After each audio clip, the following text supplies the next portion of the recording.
ज्ञान प्राप्ति चैनल के हमारे सभी साधक मित्रों का अभिवादन करते हैं।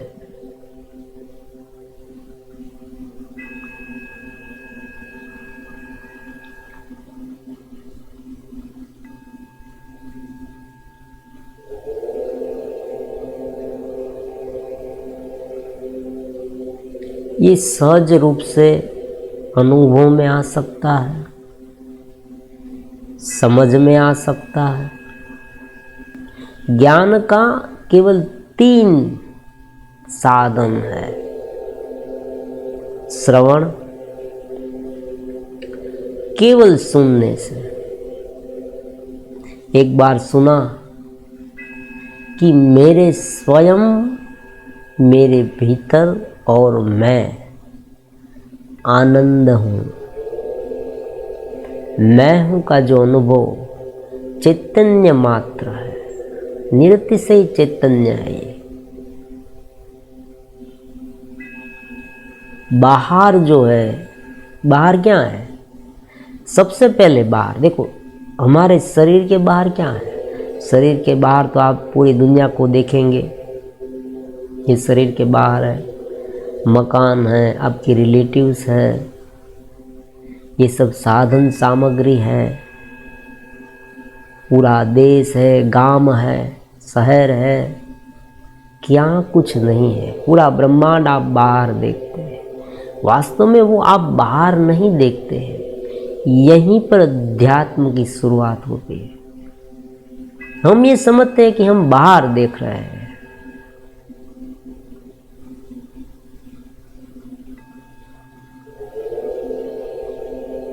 बाहर नहीं देख रहे,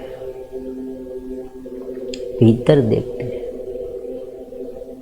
ये जगत हम भीतर देखते हैं।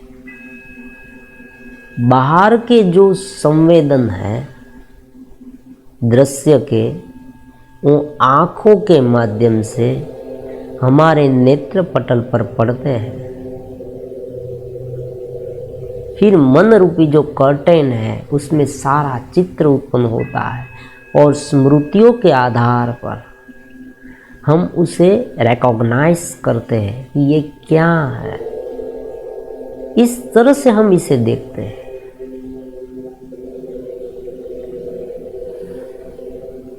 इसलिए ये जगत है ना, लगता तो एक जैसा, लेकिन हर एक के लिए अलग अलग है।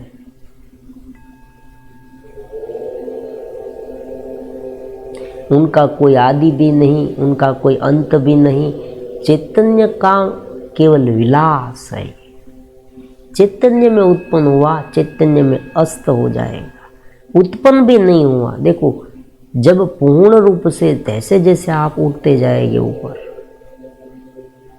ज्ञान ज्ञान में एक रूप होते जाएंगे, आप ये भी समझ पाएंगे कि ये उत्पन्न भी नहीं हुआ।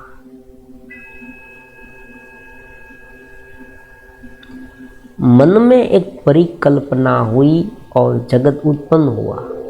परिकल्पना शांत हो गई, मन जगत समाप्त हो गया। तो ये उत्पन्न भी नहीं हुआ और नाश भी नहीं होगा, जन्म भी नहीं, मृत्यु भी नहीं। लेकिन एक घेरे के साथ चेतना है, तब तक है और है ही। उन्हें हम तिरोहित नहीं कर सकते, नकार नहीं सकते कि नहीं है भी और नहीं भी है। कब तक? जब तक हम ऊपर नहीं, स्वयं की सोच। देखो, हमने 10 वीडियो बनाए अलग अलग प्रकार के, उनके बारे में बहुत चर्चा की। चित्त स्थिति, आत्मस्थिति, ब्राह्मी स्थिति, स्वस्थिति, निरतिशय आनंद की स्थिति। जो स्थिति में रहकर साधक भीतर का अनुभव कर पाए और बाहर के जगत को साधन समझे। देखो, बाहर का जगत तो हमने देख लिया, अब हमारे आत्मा के बाहर का जगत क्या है? एक के अंदर एक, दूसरे के लिए बाहर। जैसे कि ये जगत शरीर के लिए बाहर है, लेकिन मन के लिए ये शरीर बाहर है, बुद्धि के लिए मन बाहर है, तो उसी के लिए आत्मा के लिए ये सब बाहर है। अब जब ये कहेंगे कि बाहर वाला, तो बाहर वाला कौन है? आत्मा के लिए तो सभी बाहर वाले ही है। मन भी बाहर वाला है, बुद्धि भी बाहर वाली है, अहंकार भी बाहर वाला है, और ये शरीर जो है माइंड और बॉडी, बहुत ही सिंपल, माइंड और बॉडी। और आत्मज्ञान मतलब सेल्फ अवेयरनेस। आज के शब्द में देखो, यही पुराने शब्द समझ में ना आए तो नए शब्द करना तो एक ही है, self consciousness, self recognisation, enlightenment, जो भी नाम ले, कॉस्मिक कॉन्शियसनेस, ब्राह्मी स्थिति को कॉस्मिक कॉन्शियसनेस कहते हैं, चित्त स्थिति।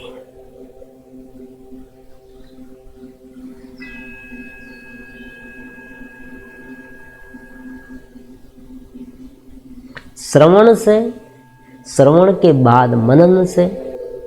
लेकिन अगर समझ ना आए तो क्या करना? कोई टेंशन नहीं, सुनते जाए, ज्ञान को सुनते जाए, कोई भी ज्ञान को। श्रवण उनका साधन है सबसे पहला, इसलिए हम जुड़ाव कहते हैं। श्रवण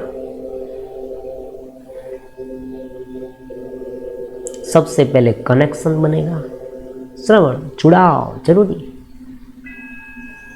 आने दीजिए, शब्द को अपने भीतर आने दीजिए, नकारे नहीं उन्हें।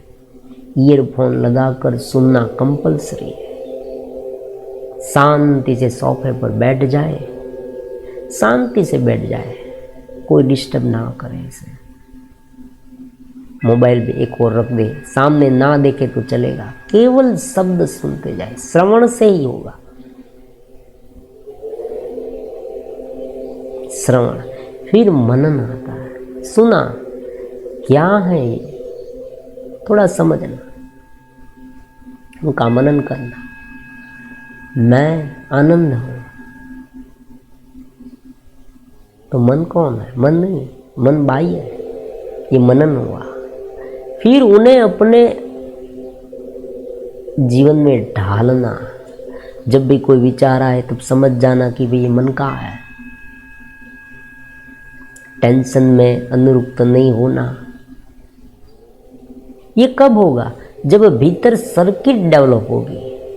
एक ऐसी सर्किट डेवलप हो जानी चाहिए, एक टेंडेंसी ऐसी बन जानी चाहिए कि जैसे आप सुनने बैठे कि शांत हो जाए, चेतना का प्रवाह आपको अनुभव में आने लगे। फिर आप बंद कर दे सुनना तो भी ये शुरू रहे, ज्ञान की बात। और धीरे धीरे ये सुनना पूर्ण रूप से बंद कर दे तो भी अपने आप आनंद आने लगे। पहले साधन, जैसे कोई जिसे ऊंची छलांग लगानी है, वो क्या करता है? एक बड़ा बांबू है, वो लेकर दौड़ता है, फिर एक और उसे रखता है और ऊंची छलांग लगाता है, फिर बांबू भी छोड़ देता है। बांबू पकड़ नहीं रखता, छोड़ देता है। आपको भी छोड़ देना है। शुरुआत ही यही है। जैसे आपको लगे कि भाई ब्रह्म, अब अनुभूति निरंतर हो रही है, मेरा जीवन भी चल रहा है। देखो, जीवन जिए, जीवन चल रहा है, जीवन अपने आप आनंदित है। हमारा वर्तमान जीवन हमें दुखदायक इसलिए लगता है कि भीतर से हम खाली है।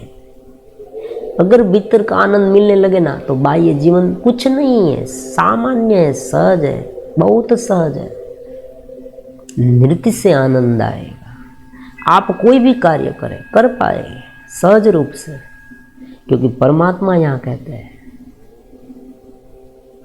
कि जो ज्ञानी है, जो योगी है, वो बाह्य कर्म करे,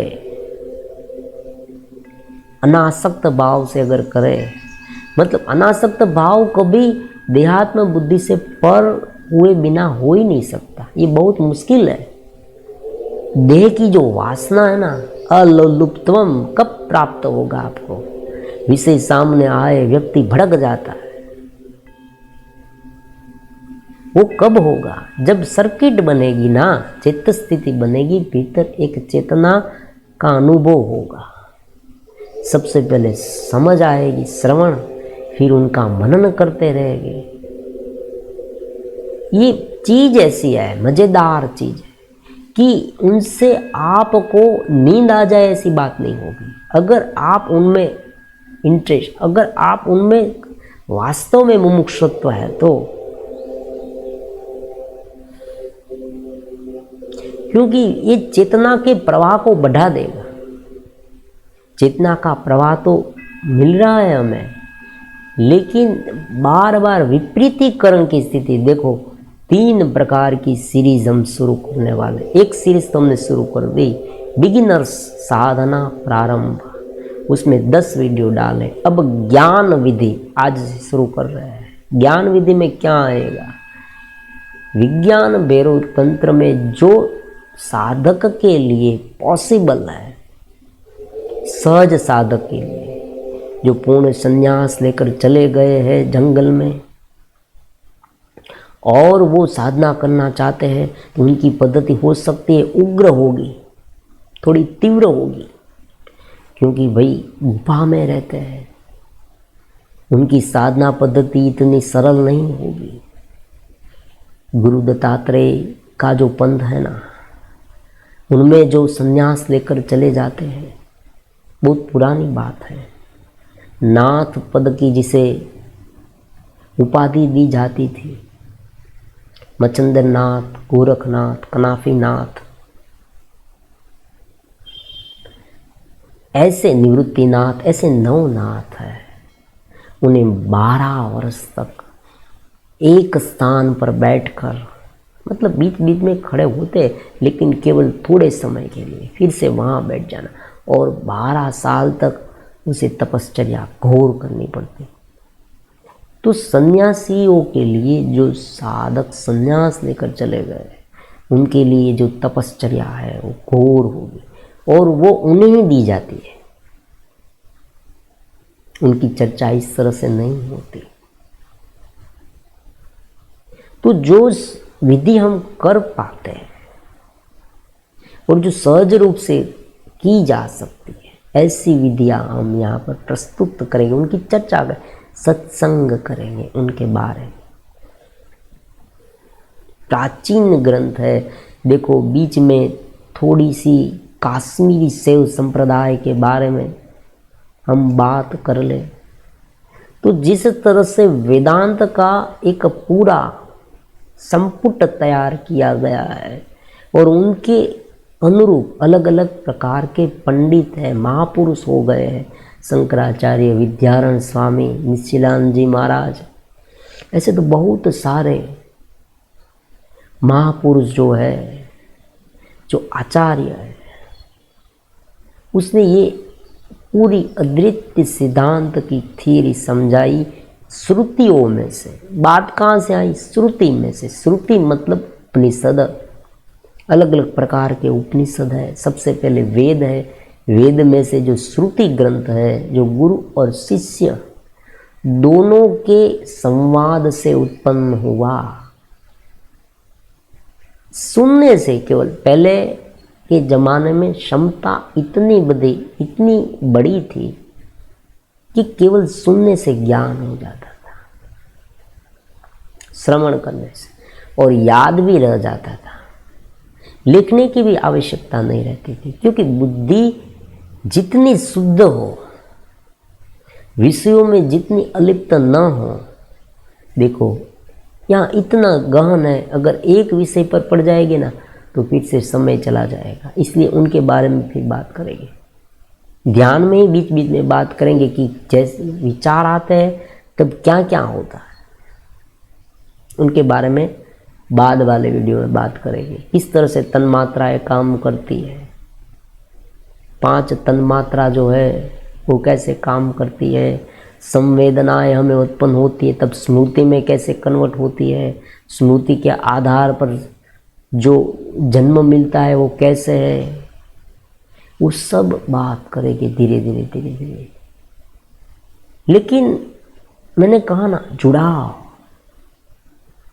नियमित रूप से, समर्पित भाव से, इस सहज रूप से नियमित भाव से एकदम शांत चित्त होकर समझना होगा, तब सर्किट बन जाएगी। और एक बार ये ज्ञान दृढ़ हो जाए, दृढ़ भूमि, योग शास्त्र में भी कहा है कि जब तक दृढ़ भूमि नहीं होगी तब तक स्थिरता नहीं आएगी। अगर ये कोई ऐसी बात नहीं कि इधर उधर देखते देखते आप उसे पढ़े, क्या क्या कहा, इस तरह से वीडियो घुमा दे और पूरा हो गया, सब कुछ ज्ञान मिल गया, ऐसी बात नहीं। मन ज़्यादा व्यग्र हो जाए। यहाँ तो क्या है, मन को पूरी तरह से विराम दे दे, उसे छोड़ दे, बुद्धि को भी शांत कर दे और एकदम शांत हो जाए और अपने आप को बहने दे, अपनी चेतना को। तब क्या होगा, मन शांत हो गया, बुद्धि, तो अपने आप चेतना धीरे धीरे बाहर आएगी और वो चेतना अपने आप आपको सिखा देगी। यहाँ ऐसी बात नहीं है कि आप कोई एक व्यक्ति को जानेंगे। देखो यहाँ ये बहुत महत्वपूर्ण है, ज्ञान के मार्ग पर, ध्यान के मार्ग पर कोई एक व्यक्ति को जानना ऐसी बात नहीं आती है। यहाँ आप अपनी चेतना को जागृत करें, अपनी ही चेतना।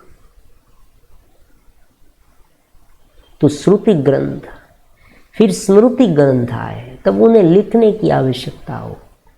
महाभारत जैसे फिर पुराण आए, इस तरह से पूरी व्यवस्था है। अलग अलग समय बीतता गया और श्रुति में से स्मृति में आने में हजार हजार वर्ष बीत गए। ऐसी बात नहीं है कि 2-3 साल में सब कुछ हो गया। बहुत पुराना है हमारा सनातन मार्ग, बहुत पुराना है। तो जिस तरह से ये अद्वितीय वेदांत का मार्ग था, 6 प्रकार के दर्शन थे, उसी तरह से एक शैव दर्शन था, काश्मीरी शैव दर्शन, बहुत ही अद्भुत मार्ग है। उसमें सब कुछ तंत्र के माध्यम से, तंत्र मतलब क्रिया, क्रिया के माध्यम से समझाया गया है। उनका मानना था कि साधक को हम ये कह, देखो है तो विवर्त, माया ही है, जगत माया से दिखता है, लेकिन फिर भी माया किस तरह से कार्य करके जगत को निर्माण करती है, उन्हें एक शाब्दिक रचना में वो समझाते हैं। लिंग, शरीर, इस तरह से वो सांख्य शास्त्र का आधार लेते हैं। तंत्र में सांख्य शास्त्र का आधार है।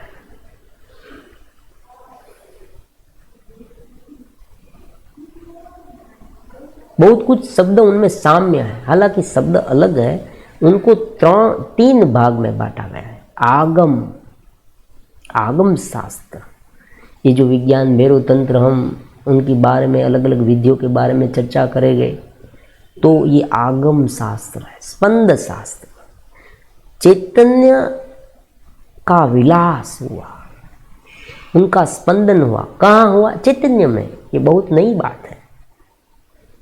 चैतन्य का विलास चैतन्य में हुआ।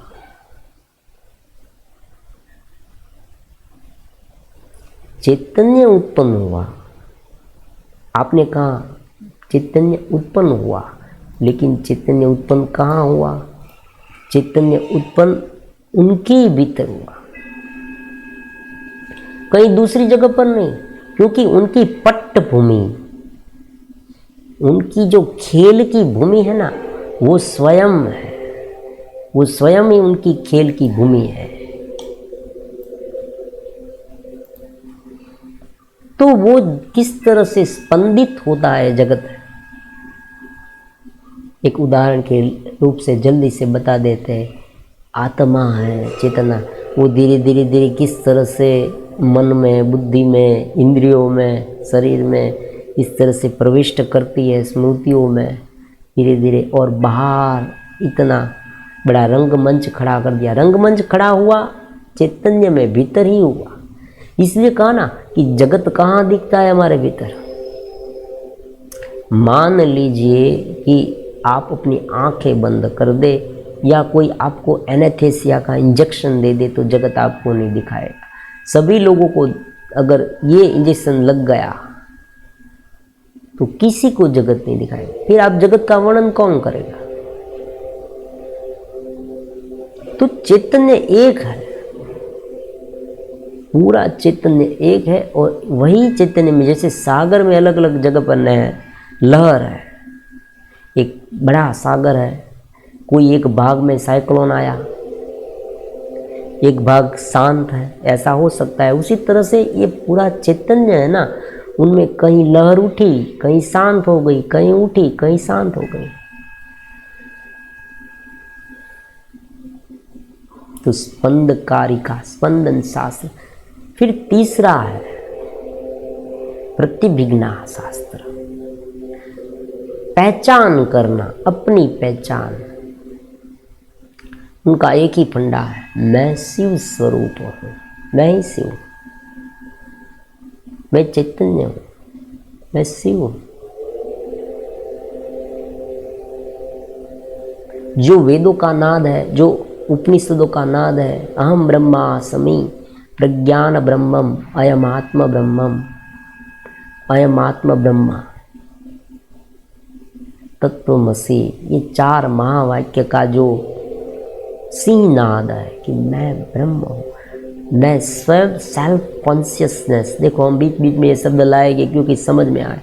आजकल जो प्रवर्तमान शब्द है होश में रहना, सभी लोगों ने ये शब्द बहुत बार सीखा हुआ है। साक्षी भाव, दृष्टा भाव, जो भीतर है, जो देखने वाला है, जो सुनने वाला है, जो सारी क्रियाओं को जानने वाला है, जिनकी माध्यम से ये सब दिखाई देता है, सुनाई देता है, बोलते, सूंघते, करते, ये सब करने वाला जो साक्षी है, उनकी पहचान करना। ये 3 प्रकार के शास्त्र, अलग अलग विभाग है, उसमें बहुत बड़े शास्त्र, बहुत सारे शास्त्र, अलग अलग शास्त्र। आगम में भी ये विज्ञान भैरव तंत्र के अलावा भी मालिनी विजय तंत्र है, ऐसे बहुत शास्त्र है। शिव सूत्र है, देखो शिव सूत्र के बारे में हम बात करेंगे। 2-3 शास्त्र जो सहजता से समझ में आ सकते हैं लोगों को, उनके बारे में बात करेंगे, वरना क्या होगा, बोरिंग हो जाएगा और ज़्यादा उलझ जाएंगे हम। उनकी चर्चा करनी थोड़ी मुश्किल हो जाती है, फिर क्या होता है, समझना मुश्किल है। और अगर हूबहू उनके ही शब्द में कहने लगे तो कुछ लोगों को समझ में आएगा, दूसरे लोगों को समझ में नहीं आएगा।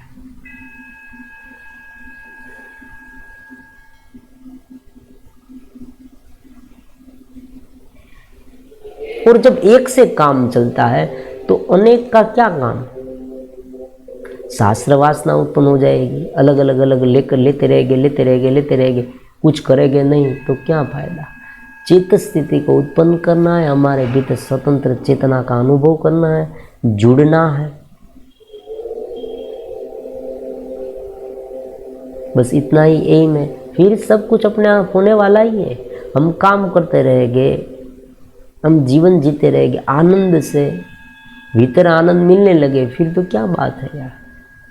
हम दुखी इसलिए कि हमें भीतर से आनंद नहीं मिलता।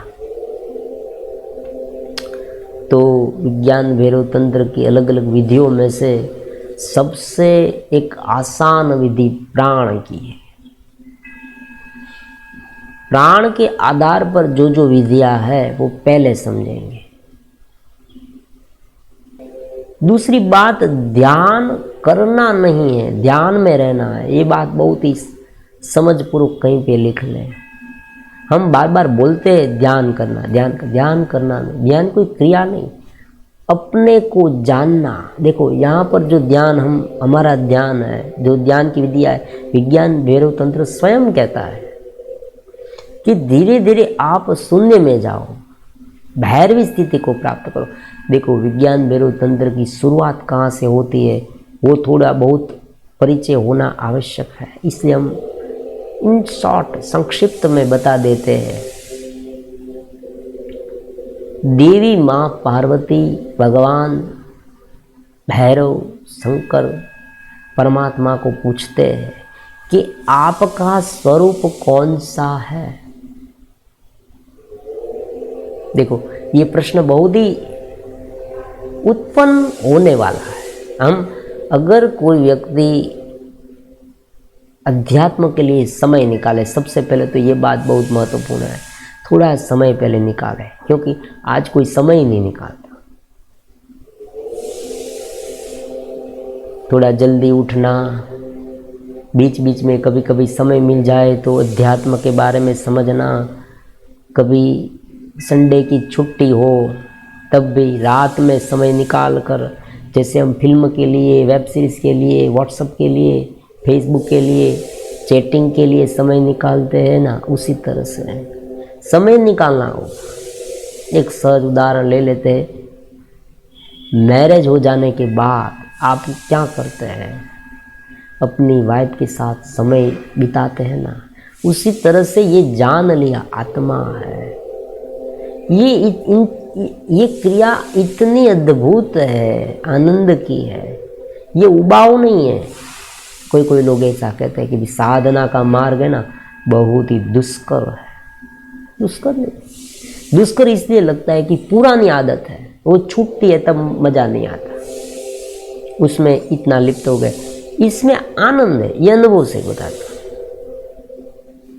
नृत्य से आनंद है, उनकी कल्पना नहीं की जा सकती, ये बात है, बहुत आनंद है। तो देवी माँ पार्वती शंकर परमात्मा को पूछती है कि हे देवेश, है भैरव, आपको कौन कौन से स्वरूप से जाना जाए? आपका स्वरूप कौन सा है? सकल है या निष्कल? देखो, सकल मतलब पूरा जगत, और निष्कल मतलब जिसमें से वो उत्पन्न हुआ है वो।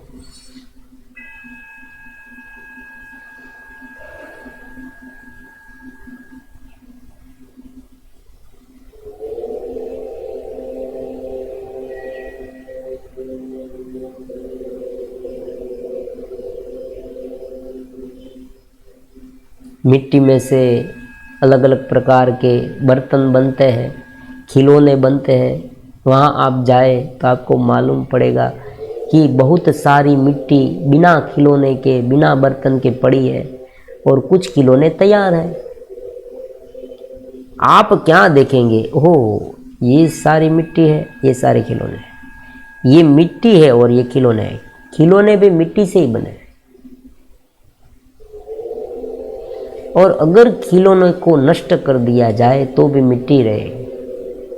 उसी तरह से जगत में जो जो चीज़ आप देख रहे हैं, नाम और रूप वाली, उसमें सब कुछ आ गया। आपका पूरा जीवन, आपकी सर्विस, धंधा, जो नौकरी, ये जो आर्थिक बात है, पॉलिटिशियन बात है, वो सब कुछ इसमें आ गया।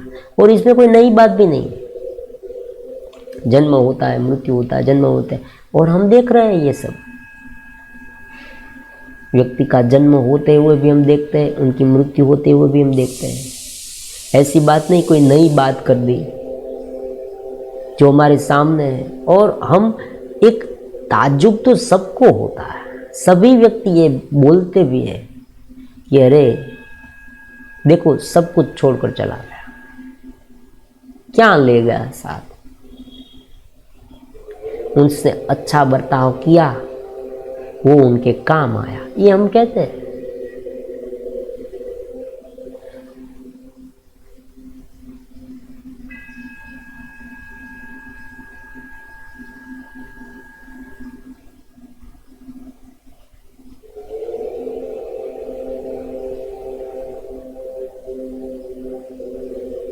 साथ में क्या वो ले गया? कुछ नहीं ले गया, ये सब छोड़ के चला गया, कुछ ले ही नहीं गया। और उनके लिए जगत भी खत्म हो गया। देखो कितना सारा टेंशन था, कितनी सारी उपाधियां थी उनके जीवन में। जो मरा हुआ व्यक्ति है उनको देखे, आपको ज्ञान होगा। स्मशान में जाए आपको ज्ञान होगा, हॉस्पिटल में जाए आपको ज्ञान होगा। कितने सारे लोग ऐसे पड़े हुए हैं।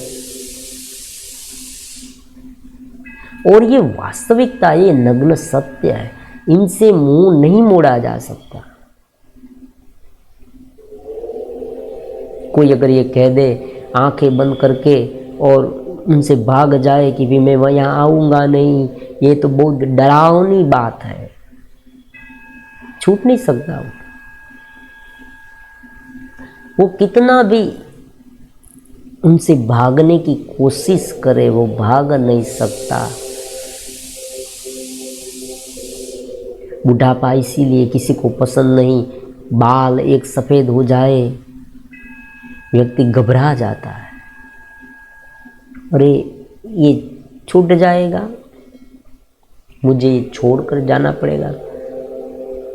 तो माता जी महादेवी पार्वती पूछते हैं कि ये सकल है, ये ब्रह्मांड जो है वास्तविक है। देखो सकल है मतलब ये ब्रह्मांड वास्तविक है या निष्कल है, व्यक्त है या अव्यक्त है। व्यक्त है अव्यक्त है, उसमें बहुत सारा संशय छिपा हुआ है। आम जो साधक, आम जो व्यक्ति है, उसे यही प्रश्न होता है, जगत सत्य है या असत्य है, सत्य है या असत्य। नाम और रूप वाला ये जगत क्या वास्तव में है? वेदांत कहता है ये माया है, माया से उत्पन्न हुआ। यह बहुत बहुत बहुत गहन है। देखो इसमें अगर उलझ जाएंगे तो बहुत लंबा होगा। धारणा की आज शुरुआत है इसलिए थोड़ा लंबा करते, फिर आने वाले वीडियो में तुरंत धारणा समझा देंगे। तो सकल है या निष्कल है, उसमें भी बहुत सारे प्रश्न उत्पन्न हो सकते हैं। अगर जगत वास्तविक है तो नाश क्यों होता है? अगर जगत वास्तविक है तो किसने बनाया? उसको बनाने वाला कौन है? अगर जगत वास्तविक है तो उसे छोड़ना क्यों पड़ रहा है? अगर जगत वास्तविक है तो परिवर्तन क्यों होता है?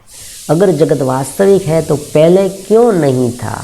देखो एक एक क्षण क्षण में जगत परिवर्तित होता है। आप ये मत मानना कि जगत ऐसा है वैसा ही परमानेंट रहता है, कभी नहीं रहता। एक क्षण क्षण में, एक साल में ऐसी बात नहीं, एक क्षण बीता जगत बदल गया। व्यक्ति के जो विचार है, उनका जो चित्त है ना, उनका चित्त की अवधारणा समझना, बहुत ही शांति से समझना एक गहन बात है। चित्त की अवधारणा जब तक जितनी स्थिर रहे उतना जगत है। जैसे ही वो चित्त बदले जगत बदल जाए। एक सेकंड में सुख देने वाली वस्तु दुखदायक बन सकती है। आप देखना आपके जीवन में एक सेकंड में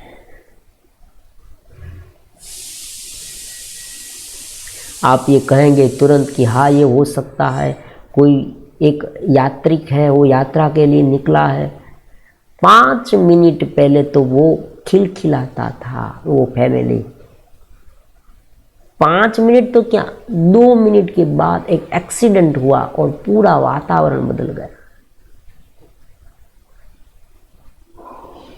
तो जगत तुरंत बदल जाता है।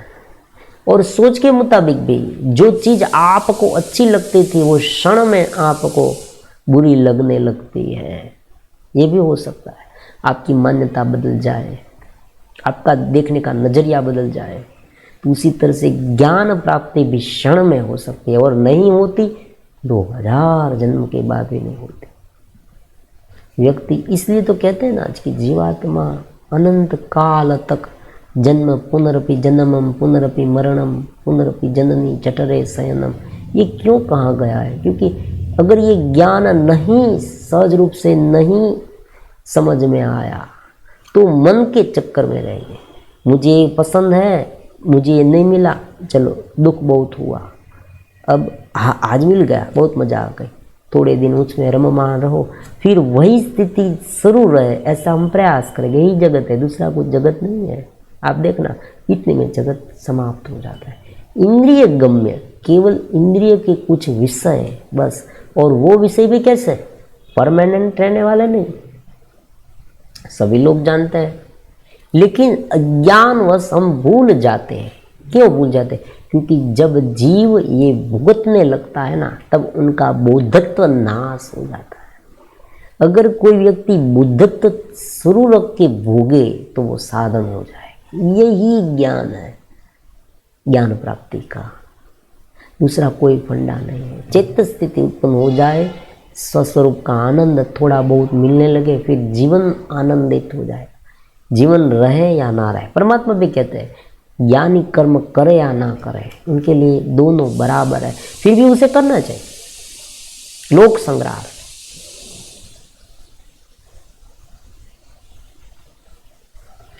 तो सकल है या निष्कल, जगत उत्पन्न हुआ है या नाश हुआ है, उत्पन्न हुआ या नहीं, पहले तो ये समझना पड़ेगा।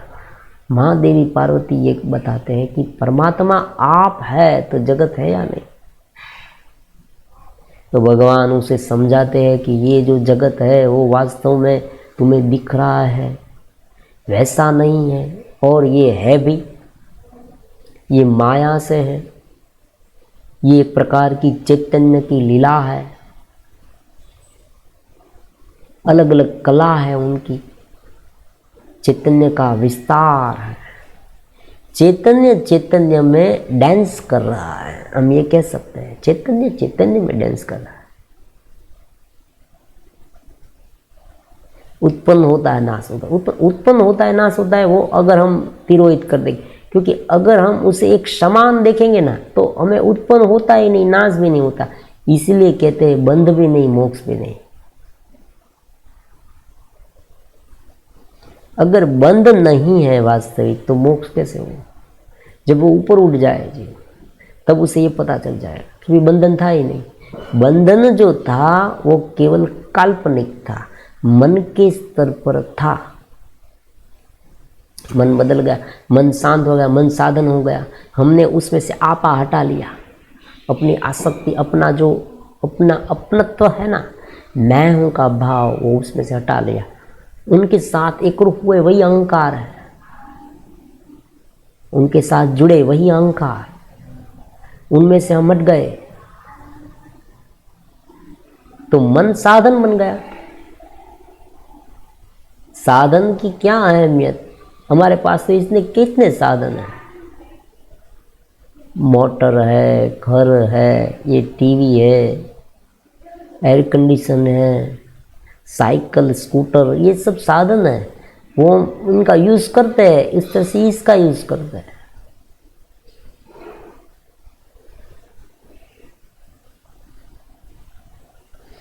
तो सबसे पहले विज्ञान भैरव तंत्र में जो ध्यान विधि है, बहुत ही आसान ध्यान विधि प्राण की है। तो देवी माँ ने प्रश्न पूछा, उनकी संक्षिप्त अर्थ में बता दिया कि चैतन्य का ही विस्तार है, सकल भी वो है, निष्कल भी वो है। अब उसे किस तरह से जाना जाए वो माँ देवी पूछते हैं।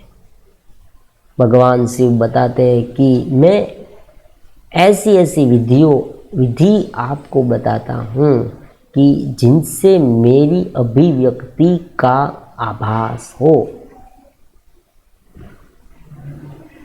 मैं हूँ उनका आभास हो। जहाँ जहाँ शून्य स्थिति और आनंद की स्थिति होती है वहाँ मैं हूँ। तब उस जहाँ से शून्य उत्पन्न होता है उस बात को हटा देना है। ये बात बहुत ही महत्वपूर्ण है। प्राण पर ध्यान देना मतलब, उनका मतलब ये नहीं ध्यान करना नहीं, ध्यान में रहना। हम अपने स्वरूप में रहे, प्राण को देखें, फिर प्राण को भी भूल जाए और हमारी अपनी स्थिति में लीन हो जाए, ऐसी बात है। तो प्राण पर ध्यान क्यों? प्राण के लेवल पर अनेक धारणाएं हैं। वो धारणा महत्वपूर्ण 3 है, वो 3 हम समझने की कोशिश करेंगे अब आने वाले सभी वीडियो में।